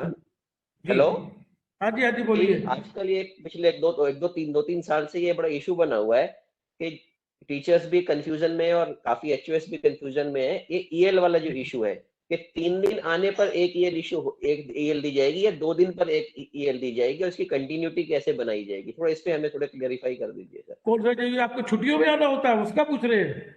हाँ जी जी, जो समर वेकेशन या कोई और छुट्टियों में जैसे वेकेशन स्टाफ माना जाता है ना टीचर्स को, तो वो जो आते हैं तो 3 दिन तीन पे एक है शायद, 3 पे एक है शायद वो मेरे पास बहुत पुराना सर के अंदर काउंट कंटिन्यूटी में कैसे? तो सर 2 जैसे मान लीजिए वो सैटरडे और संडे वगैरह काउंट होंगे या नहीं होंगे? नहीं, 3 दिन आने पे 1 दिन है वो। मैं आपको मेरे पास कुछ गाइडलाइंस है, बहुत पुरानी इशूड है, वो आप मेरे से अलग से कांटेक्ट कीजिएगा, मैं आपको दे दूंगा वो गाइडलाइंस। ठीक है, थैंक यू सर। एक बात बताइए एक बात जानना चाहता हूँ। 2019 का एक ऑर्डर है, उसके अकॉर्डिंग 2 दिन पर 1 दिन की ईएल है। अगर देखिए कोई 2019 नए का ऑर्डर ऑर्डर है सर ये। तो 2019 का जो ऑर्डर है तो वो आप शेयर कर लीजिए ना ग्रुप पे फिर। ऐसा है सर, 3 दिन का तो कोई ऑर्डर ही सर नहीं मैं है। कर दूंगी सर। 3 दिन का ऑर्डर है, पुराना, एक बहुत पुराना ऑर्डर है मेरे पास है, तो शायद 20 साल पुराना ऑर्डर होगा वो, पर चूंकि ये इस तरह से नहीं है। और अगर आपका ये 2019 का ऑर्डर है जो मैडम बता रही है तो आप उसको शेयर कीजिए ना, वो तो क्लियर जी सर, मैं ग्रुप में शेयर कर दूंगी। हाँ जी। हाँ, दूसरी बात मैं आपसे एक बात और बता रहा हूँ, ऐसा होता है कि जो चीजें इस तरह की होती है आपको क्लैरिफाई नहीं होती है, वो आपका जो भी डिस्ट्रिक्ट ऑफिस है या हेडक्वार्टर है वहां पे आप क्लैरिफाई करवाइए, क्योंकि इस तरह की गाइडलाइंस आपके यहाँ से अलग से इश्यू होती है, ये कोई एक जनरल मैटर ऑफ वो नहीं है। तो इसलिए आप अपने डायरेक्टरेट ऑफ एजुकेशन को लिख के पूछ सकते हैं कि क्या सर्कुलर है, और वो जैसे 2019 में अगर सर्कुलर इशू हुआ है और ये मैडम बता रही है तो इसका मतलब जो भी गाइडलाइंस है वो प्रॉपरली इशूड है, तो आप सब उसको फॉलो कर सकते हैं। तो मैम आप ये जरा इनसे शेयर कीजिएगा, और मैं निष्ठा मैडम से बोलूंगा, अपना नंबर दूंगा, मुझे भी जरा व्हाट्सएप भेजिएगा प्लीज उसका। सर मैं ग्रुप में ही व्हाट्सएप पर डाल दूंगी। Hello hello sir. Hello sir. मैं एक बात जानना चाहता हूँ sir. Thank you ma'am. Question पूछिए। मैं सर एक बात जानना चाहता हूँ जी सर, जो लीव एनकैशमेंट पॉलिसी आई है अभी गवर्नमेंट की, उसमें क्या क्या डॉक्यूमेंट्स पीओ में भेजने पड़ेंगे? क्या कह रहे हैं? कम लीव एनकैशमेंट। कौन सी leave encashment? LTC leave encashment policy. हाँ, एलटीसी लीव एनकैशमेंट में आपको सिर्फ जो आपका क्लेम फॉर्म जो है जी, बिल ओरिजिनल में होगा, फोटोकॉपी? नहीं, बिल ओरिजिनल, सर्टिफाइड कॉपी होगी उसकी। अच्छा, ओरिजिनल बिल नहीं, सर्टिफाइड कॉपी होगी। और अगर पेमेंट का जो बोर्ड है उसकी कोई वो डॉक्यूमेंट्री एविडेंस भी लगेगा साथ। वो एविडेंस क्या होगा सर? वो ऐसी एविडेंस आपकी बिल के अलावा, मान लीजिए आपने अगर क्रेडिट कार्ड से पेमेंट की है तो एक रिसीट जनरेट होती है, या चेक से पेमेंट किया है? हाँ जी, चेक से पेमेंट किया है सर? हाँ, चेक से पेमेंट किया है तो आपके अकाउंट से डेबिट हुआ होगा जब चेक, या उस चेक की फोटोकॉपी, और वो जब आपके अकाउंट से डेबिट होगा तो अपनी पासबुक की फोटोकॉपी या स्टेटमेंट की copy. Thank you sir, thank you. Sir अगर कोई वीआरएस लेता है उसको वही बेनिफिट्स मिलेंगे जो रिटायर होने के बाद मिलते हैं। हेलो, एक एक करके पूछिए, आप एक एक करके पूछिए please. Good afternoon sir. Sir good afternoon. Hello, to know this thing कि अगर मैंने लीव एनकैशमेंट पैकेज लिया है सपोज, तो अभी तक ऐसा होता था जब हम एक्चुअल जर्नी करते थे तो मेरे हस्बैंड भी गवर्नमेंट में, मेरे पास ईएल नहीं है तो वो एनकैश करवा लेते थे जी। हेलो, अभी इस जैसे मैं लीव, हाँ तो सर लीव एनकैशमेंट क्या इस बार भी, जैसे अगर हम मान लीजिए मैंने कार परचेज की सपोज, जो आप आए हुआ है जो गवर्नमेंट का, तो क्या मेरे हस्बैंड इस बार भी लीव एनकैश वो भी करवा सकते हैं? देखिए उसके बारे में अभी कोई क्लैरिफिकेशन नहीं आई है, वो साइलेंट है उसमें रूल अभी, कि क्या दोनों सेपरेटली क्लेम कर सकते हैं। उसके लिए बाद में 3 अलग अलग सर्कुलर्स आए हुए हैं डिपार्टमेंट के, उसमें क्वेश्चन आंसर उसमें दे रखा है, वो भी करवा सकते हैं। नहीं हस्बैंड नहीं करा सकते ना, अभी जो क्लैरिफिकेशन आई है वो बहुत क्लियर गाइडलाइंस दी है, वो मैं ग्रुप में भेज दूंगा, मेरे पास है। सर क्या क्या है सर, क्या क्या है वो सर, वो क्या क्या सर्कुलर में? मैडम वो टोटल 40 गाइडलाइंस है, इसलिए आप उसको जिस इंडिविजुअल ने देखिए, आप पर्सनल क्वेरीज ज्यादा कर रहे हैं। देखिए हेलो, आप अगर इस तरह की जो चीजें वो तो ग्रुप पे बाद में शेयर कीजिएगा ना, आप अभी से पूछ रही है उनसे कि क्या चीज है, बिकॉज वो 40 क्लैरिफिकेशन है टोटल, या rather more.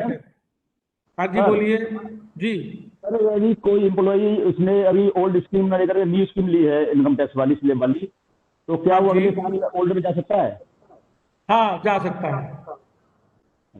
Thank you hello, मैं एक बात जानना चाहता हूँ सर आपसे, ये बताइए sir, am I audible to you sir? मान लो कोई अगर ये गुड्स एंड सर्विसेज लिखा हुआ है, उसमें दिल्ली मुझे किसी की भी आवाज नहीं आ रही है। चाहता हूँ, हाँ सर, मैं ये जानना चाहता हूँ आपसे कि सर मेरे यहाँ पर एक टीजीटी थे, वो रिटायर्ड हो गए, फिर एस्टेट मैनेजर वहीं पे वो एम्प्लॉय हो गए, और उसके बाद जो है वो एज ए 65 ईयर्स क्रॉस करने के बाद चले गए। तो सर क्या उनका जो मेडिकल बिल आता है सर, हम एनआईसी पे उनका एस्टेट मैनेजर वर्ड आता है, तो क्या उससे हम मेडिकल बिल को रिम्बर्स कर रहे हैं या नहीं सर? देखिए वैसे टेक्निकली तो आपको एनआईसी से बात करके उनका जो एक्चुअल स्टेटस था, जो उनका डेजिग्नेशन था बिफोर स्टेट ऑफिसर, क्योंकि एक्चुअली एज गवर्नमेंट सर्वेंट तो वो है टीजीटी, तो वो आना चाहिए। तो आप एक बार ये अपने पीओ से बात करके और एनआईसी के हेडक्वार्टर में मेल डाल के ये करेक्ट करवा सकते हैं सर। Hello sir. हेलो, हाँ सर। नमस्कार हर्ष जी। आज का सब्जेक्ट क्या था? मैडम ऐसा नहीं होता, ये इनका म्यूट कर दो, ये तेरे लोग बोल रहे हैं, एक एक करके पूछते रहे। हाँ जी बोलिए। हेलो अरोड़ा सर, मैं बहुत देर से लाइन में लगा हुआ हूँ। हाँ जी पूछिए। जी सर, एक्चुअली कि जो आप ये हाउस रेंट की जो रसीद देते हैं, मैं कहना चाहूंगा इसमें जो एग्रीमेंट होता है, क्या वो एसडीएम से होना चाहिए एग्रीमेंट, या कुछ लोग नोटरी से बनवा लाते हैं rent agreement? Rent agreement notary, देखिए जेन्युइननेस तो आपको सेटिस्फाई अगर है, मैंने आपको बताया कि to the satisfaction of DDO, अगर आप नोटरी वाले जो रेंट एग्रीमेंट है उससे सेटिस्फाइड है तो नॉर्मली हम उसको मान लेते हैं। लेकिन अगर आपको कोई डाउट है तो आप उसकी कुछ और भी चीजें पूछ सकते हैं। It is totally up to you. हाँ सर जी। हेलो। हाँ जी सर, आज का सब्जेक्ट क्या था? Roles and responsibilities of DDO. क्या? हेलो। हाँ जी। तो ऐसा हो गया, जो पूछ रहे हैं कि पूरी मोबाइल हो गई, ये कोई पूछने वाली बात है? ये टॉपिक ही नहीं पता आपको क्या था? हेलो। बताओ। Hello sir. ये क्या हेलो सर जी बताइए। कोई ऐसे थोड़ी मर्यादा बनाए रखो, और जो क्वेश्चन पूछना है वो ऐसा होना चाहिए सबके फायदे की बात हो। सर एक जैसे दिल्ली गवर्नमेंट का एम्प्लॉई है और उसका हस्बैंड सेंट्रल गवर्नमेंट का है, और वो एक एम्प्लॉई दिल्ली में जॉब करता है, एक कर्नाटका में है, तो क्या मेडिकल बिल मेडिकल में दोनों के नाम होंगे या सेपरेट अलग अलग दोनों देंगे मेडिकल? देखिए दोनों अलग भी कार्ड बनवा सकते हैं। सीजीएचएस रूल्स में वो कहता है कि हर दोनों गवर्नमेंट सर्वेंट को ये ऑप्शन है कि वो किस का क्लेम लेंगे, दोनों सेपरेट भी बनवा सकते हैं। लेकिन आप जो कर्नाटका में पोस्टेड है तो आप देखिए ना कि वो दिल्ली गवर्नमेंट की स्कीम पे कैसे क्लेम लेगा, ये एक प्रैक्टिकल प्रॉब्लम आती है। तो उसको सेपरेट बनाना है, उनको वहां बनाना चाहिए, बना लेना चाहिए। ये एडवाइस है, बाकी कंपल्सरी जी। मैं पूछूं क्वेश्चन अब? हाँ पूछिए। हेलो, हाँ हर्ष जी सुन रहे हैं? मैं कैश पैकेज के बारे में एक क्वेश्चन है मेरा, प्लीज आप एक बार में। किसके बारे में आपका क्वेश्चन? हेलो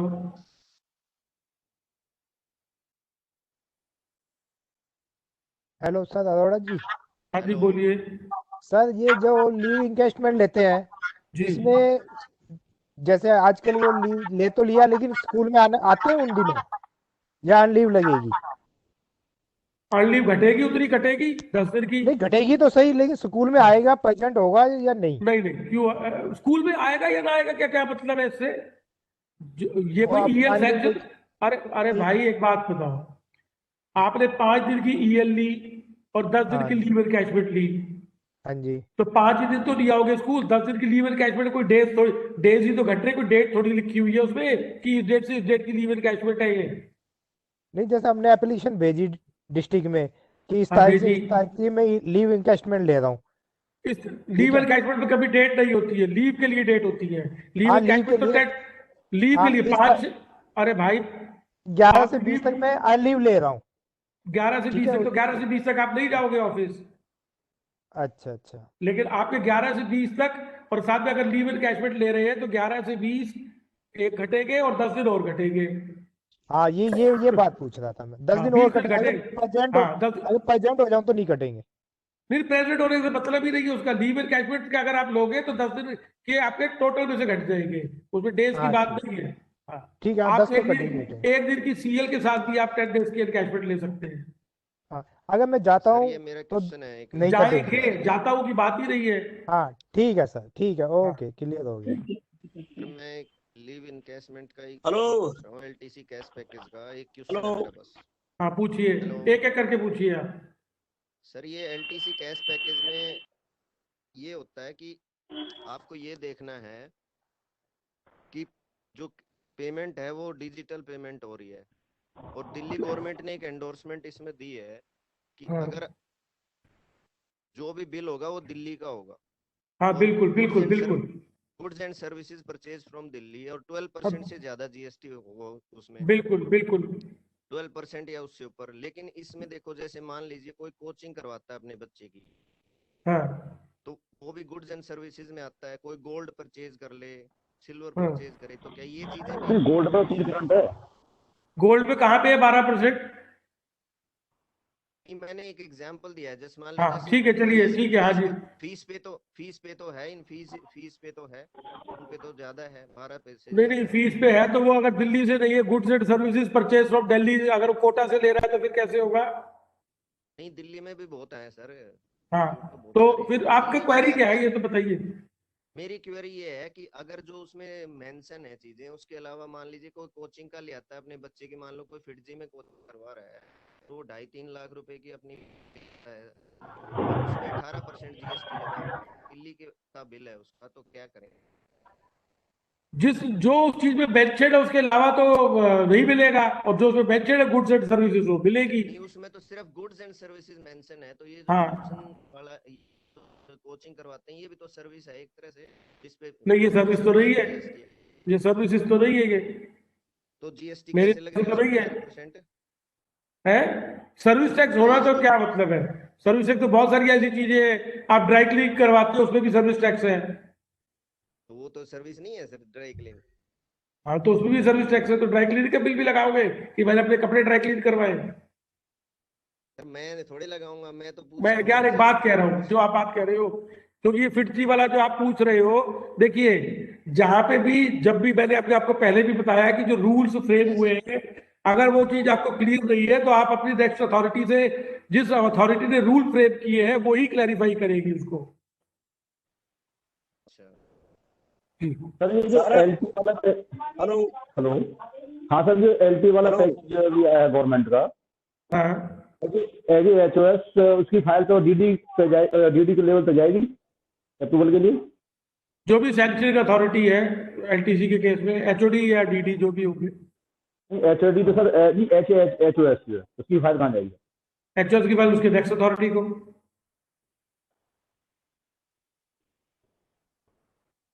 हेलो जी बताइए। हाँ हर्ष जी नमस्कार।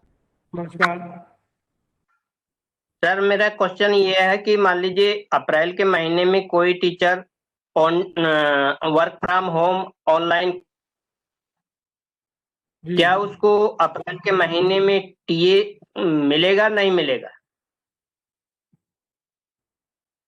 टीए अगर वर्क फ्रॉम होम कर रहा है तो शायद नहीं मिलेगा। नहीं मिलेगा, नहीं मिलेगा सर, कल ही तो ऑर्डर आया, कल ही ऑर्डर आएगा, कल ही ऑर्डर आया, पढ़ लेना सर। नहीं मिलेगा, नहीं मिलेगा। नहीं सर एक क्वेश्चन में। हाँ जी पूछिए।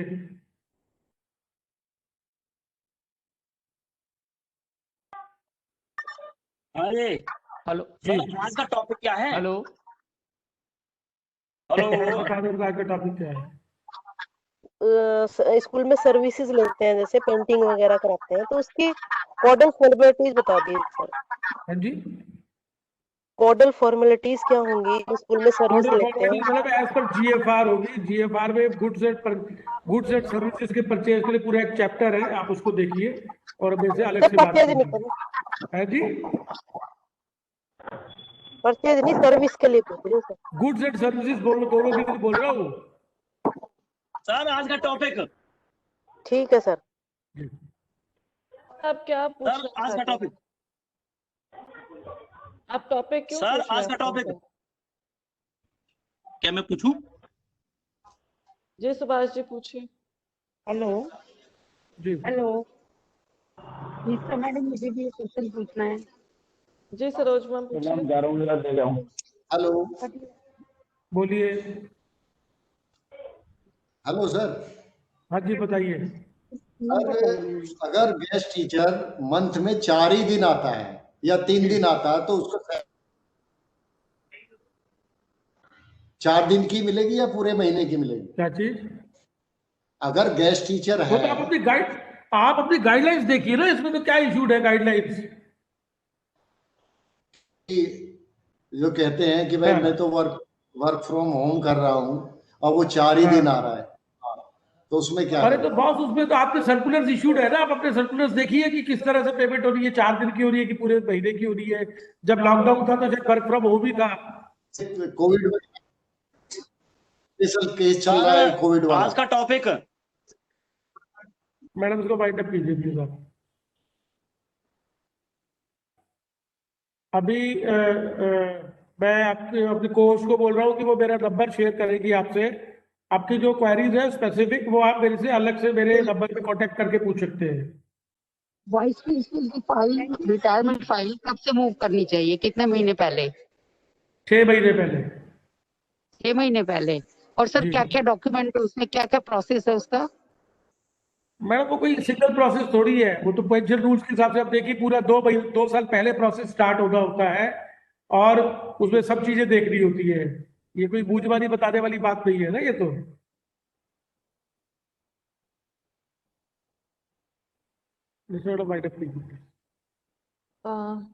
चलिए, thank you so much Harsh sir. Thanks sir. मैं आप सभी के साथ सर का नंबर शेयर कर दूंगी व्हाट्सएप ग्रुप पे। अगर आपकी अभी भी कोई क्वेरीज रह गई हैं तो प्लीज उनसे डायरेक्टली आप कांटेक्ट कर सकते हैं। Thank you so much. Madam आज का टॉपिक, सर आप क्या जानना चाहते हैं? आज का सब्जेक्ट क्या था? Roles and responsibilities of DTO. Rule and responsibilities.